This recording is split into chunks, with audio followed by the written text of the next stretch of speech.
உயரினும் மேலான அன்பிறப்புகளே, திராவிட கண்மணிகளே, இன்று மாதமோ சித்திரை, நேரமோ பத்தரை, நீங்களோ நித்திரை என்று கூறி முடிக்கிறேன் எனது சிற்றுரை.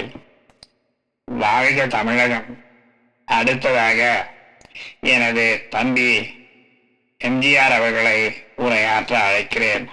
நன்றி, வணக்கம்.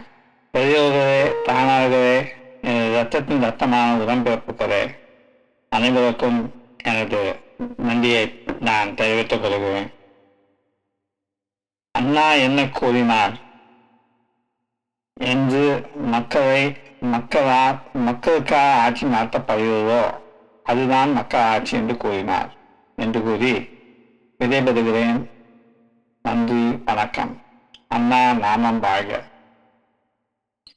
அடுத்ததாக எல்லோராலும் வாடி வாடி என்று அன்பாக அழைக்கப்படும் கிருபானந்தவாயார் அவர்களை மேடைக்கு அழைக்கிறேன். நன்றி, வணக்கம். ஞானமே வடிவாகிய வள்ளல் பெருமானை கும்பிட்டு அப்புறம் 4 பேரை அடிச்சு விருதியான்னு கூப்பிட்ட நீர் விருவானா? இல்லை, வரமாட்டேன். முருகன் வரமாட்டான். நன்றி, வணக்கம்.